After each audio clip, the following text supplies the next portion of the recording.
Suchitra Sen ৬ April ১৯৩১ সালে বাংলাদেশে জন্ম। তার জন্মগত নাম ছিল রমা দাশগুপ্ত। তিনি মূলত বাংলা ও হিন্দি চলচ্চিত্রে অভিনয় করে খ্যাতি অর্জন করেছিলেন। বাংলা চলচ্চিত্রে উত্তম কুমারের বিপরীতে নায়িকার ভূমিকায় অভিনয় করে তিনি বিশেষ জনপ্রিয়তা অর্জন করেছিলেন। পাবনায় সুচিত্রা সেন জন্মগ্রহণ করেছিলেন। তার বাবা করুণাময় দাশগুপ্ত ছিলেন পাবনা পৌরসভার স্যানিটারি ইন্সপেক্টর ও মা ইন্দিরা দেবী ছিলেন গৃহবধূ। তিনি ছিলেন পরিবারের পঞ্চম সন্তান ও তৃতীয় কন্যা। পাবনা শহরে তিনি পড়াশোনা করেছিলেন। তিনি ছিলেন কবি রজনীকান্ত সেনের নাতনি। ১৯৪৭ সালে বিশিষ্ট শিল্পপতি আদিনাথ সেনের পুত্র দিবানাথ সেনের সঙ্গে সুচিত্রা সেনের বিয়ে হয়। তাদের একমাত্র কন্যা মুনমুন সেনও একজন খ্যাতনামা অভিনেত্রী। লোকে বলে সুচিত্রার দাম্পত্য জীবন নাকি একেবারেই সুখের ছিল না। অ্যাসিড ছুঁড়ে তার অমন সুন্দর মুখটা নাকি বিশ্রী করে দিতে চেয়েছিলেন স্বামী দিবানাথ সেন। কি ঘটেছিল সুচিত্রা সেনের সঙ্গে? একবার সপরিবারে পুরী বেড়াতে গিয়েছিলেন এই রমা। সেখানে গিয়েই নাকি কপাল পাল্টায় অসম্ভব সুন্দরী মেটার। মেরিন ইঞ্জিনিয়ার দিবানাথ সেনের ঠাকুরমার চোখে পড়েন রমা। দিবাকরের জন্য তাকে আদর্শ জীবনসঙ্গী মনে করেছিলেন এই বুড়ি মানুষটা। রমার বাড়িতে তখন কড়া শাসন। বিয়ের জন্য একেবারেই প্রস্তুত ছিলেন না। মাত্র ১৬ বছরেই মনের অমতে এবং বাড়ির ইচ্ছেতে দিবাকরের পরিবারে গিয়ে উঠলেন রমা। ৩৬ নম্বর বালিগঞ্জ প্লেসের প্রাসাদোপম বাড়িটায় তখন হাতে গোনা কয়েকটা প্রাণী বাস করে। মন টিকত না রমার। এদিকে দাশগুপ্ত পরিবার দারুণ খুশি। নিজেরা বদ্যি, তাই সুযোগ্য ধনী বদ্যি পরিবারে বিয়ে দিতে পেরে কন্যাদায়গ্রস্ত করুণাময় তুষ্ট। মেয়ের মনের খোঁজ নিলেন না। মেয়ের জন্য এক ফোঁটাও করুণা হলো না করুণাময়ের। দূর থেকে বিরাট বাড়িখানা দেখে অনেকেই মনে করতেন বাড়ির কর্ত্রী না হয় কত সৌভাগ্যময়ী। আসলে রমা যে পরিস্থিতির শিকার তা মনে করতেন তার প্রিয়জনেরা। ঢাকার গ্যান্ডারিয়ার জীবন ফেলে বাবা মা ভাই বোনদের ছেড়ে বিরাট বাড়িটায় ডুকরে কাঁদতেন রমা। তার পটল চেরা চোখ থেকে অশ্রু পড়ত অহর্নিশ। বিয়ের পর রমা জানতে পারলেন স্বামীর জীবন কতখানি বেপরোয়া।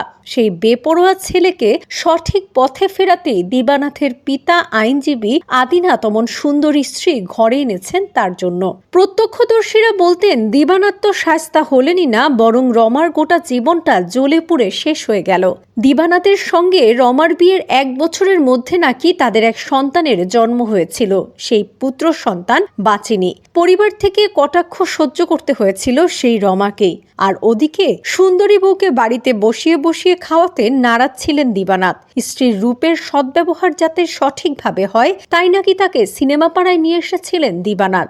রাতারাতি পাল্টে যায় রমার জীবন, নামটাও পাল্টে যায়। বাংলার রূপলী পর্দায় আবির্ভূত হন এক অপরূপা রমা, হন আমাদের মহানায়িকা সুচিত্রা সেন। সুপারস্টার হলেও রোজগারের সব টাকাই তার থেকে কেড়ে নিতেন দিবানাথ।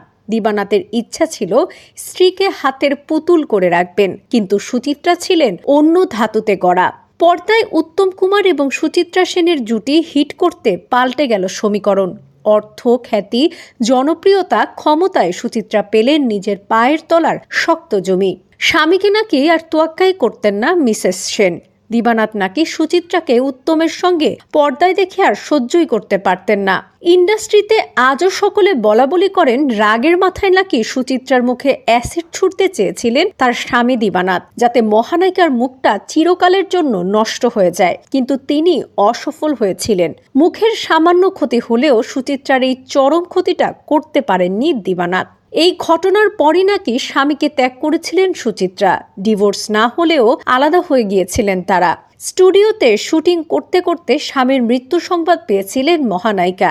নিজেই হাত দিয়ে মুছে ফেলেছিলেন সিঁদুর। পর্দার সেই দাপুটে সুচিত্রা সেন কিন্তু নিজের সংসারে সুখী হতে পারেননি একটা দিনের জন্য। তবে নিজের মূল্যবোধ থেকে সরেননি একটা দিনের জন্য। স্বামীর সঙ্গে থাকেননি বলে জুটিয়ে ফেলেননি কোনো প্রেমিক। একাই মেয়ে মুনমুনের বিয়ে দিয়েছিলেন। রাজপরিবার খুঁজে বের করেছিলেন মেয়ের জন্য। একাই নিজেকে গুটিয়ে ফেলেছিলেন। অন্তরালে চলে গিয়েছিলেন। আড়াল ছেড়ে লোকের সামনে দাঁড়াননি একটা দিনের জন্য। কেন তিনি নিজেকে অন্তরালে রাখতেন সে কারণ অজানা। লাইমলাইট পছন্দ ছিল না তার, পছন্দ ছিল না অহেতুক চর্চা। মৃত্যুর সময়ও মহানায়িকাকে শেষবারের জন্য কেউ দেখেননি, রইল মহানায়িকার সম্পর্কে অজানা কিছু তথ্য। বাংলা সিনেমার আইকনিক জুটি উত্তম সুচিত্রা। এই জুটির প্রথম ছবি ৭৭.৫ মুক্তি পেয়েছিল ১৯৫৩ সালে। তারা একসঙ্গে ৩১টি ছবিতে অভিনয় করেছিলেন। আন্তর্জাতিক আঙিনায় পুরস্কার পাওয়া প্রথম বাঙালি অভিনেত্রী সুচিত্রা সেন। ১৯৬৩ সালে মস্কো চলচ্চিত্র উৎসবে তিনি পুরস্কার পেয়েছিলেন ৭ পাকে বাঁধা ছবির জন্য। শরৎচন্দ্র চট্টোপাধ্যায়ের অমর সৃষ্টি দেবদাস, এই উপন্যাস অবলম্বনে বলিউডে বেশ কয়েকটি ছবি হয়েছে। তবে প্রথমবার হিন্দি সিনেমায় দেবদাসের পার্বতী বা পারো হয়েছিলেন সুচিত্রা সেন। এটি তার অভিনীত প্রথম হিন্দি ছবিও বটে। সুচিত্রা সেনের নামের পাশে বিতর্কও রয়েছে। তার অভিনীত আন্ধি ছবি মুক্তির পর গুজরাটে প্রায় মাস জুড়ে নিষিদ্ধ ছিল। এই ছবিতে সুচিত্রার সাজসজ্জা ইন্দিরা গান্ধীর মতো ছিল। ছবির কয়েকটি দৃশ্য নিয়ে তুমুল বিতর্ক তৈরি হয়েছিল। ১৯৭৮ সালে স্বেচ্ছায় অন্তরালে চলে যান সুচিত্রা সেন। এরপর থেকে মৃত্যুর আগ পর্যন্ত মাত্র দুবার জনসম্মুখে এসেছিলেন তিনি। প্রথমবার ১৯৮০ সালে উত্তম কুমারের মৃত্যুর পর, আর দ্বিতীয়বার ১৯৮৯ সালে তার আধ্যাত্মিক গুরু ভরত মহারাজের মৃত্যুর পর। ক্যারিয়ারে মাত্র একটি সিনেমায় দ্বৈত চরিত্রে অভিনয় করেছিলেন সুচিত্রা সেন, সেটার নাম উত্তর ফাল্গুনী। এতে যৌনকর্মী পান্না বাই ও তার কন্যা আইনজীবী সুপর্ণার ভূমিকায় দেখা গিয়েছিল অভিনেত্রীকে। অস্কারজয়ী পরিচালক সত্যজিৎ রায় চৌধুরানী চলচ্চিত্রে অভিনয়ের প্রস্তাব দেন। ব্যস্ততার জন্য সময় দিতে না পারায় কাজ করতে পারেননি সুচিত্রা সেন। পরে চলচ্চিত্রটি নির্মাণই করেননি সত্যজিৎ। সুচিত্রা সেন অভিনীত বাংলা সিনেমার সংখ্যা ৫২, পাশাপাশি ৭টি হিন্দি সিনেমায় তিনি অভিনয় করেছেন। ২০০৫ সালে অভিনেত্রীকে ভারতের সিনেমায় সর্বোচ্চ সম্মাননা দাদাসাহেব ফালকে পুরস্কারে ভূষিত করা হয়। কিন্তু নিয়ম অনুযায়ী দিল্লিতে গিয়ে জনসম্মুখে পুরস্কারটি নিতে হবে, কিন্তু তিনি জনসম্মুখে আসতে চাননি। সুচিত্রা সেনই একমাত্র ভারতীয় অভিনেত্রী যিনি দাদাসাহেব ফালকে পুরস্কার গ্রহণে অস্বীকার করেছিলেন। চলচ্চিত্র থেকে সরে দাঁড়ানোর পর স্বেচ্ছায় অন্তরালে চলে যান সুচিত্রা সেন। এরপর থেকে বেশিরভাগ সময়ে রামকৃষ্ণ মিশনে কেটেছে তার জীবন। নির্জন ও নিভৃত জীবনযাপন করায় হলিউড কিংবদন্তি গ্রেটা গার্বোর ব্যক্তিত্বের সঙ্গে তার মিল খুঁজেছেন অনেকেই।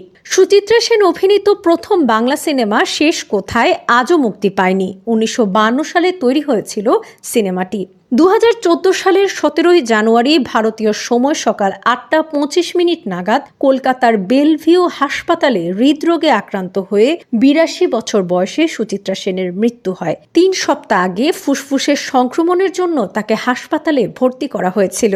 পশ্চিমবঙ্গের মুখ্যমন্ত্রী মমতা বন্দ্যোপাধ্যায় তার শেষকৃত্যে গান স্যালুট দেবার কথা ঘোষণা করেন। ভারতের রাষ্ট্রপতি প্রণব মুখোপাধ্যায়, প্রধানমন্ত্রী মনমোহন সিংহ ও ভারতীয় জনতা পার্টির প্রধানমন্ত্রী পদপ্রার্থী নরেন্দ্র মোদী সুচিত্রা সেনের মৃত্যুতে শোকবার্তা পাঠান।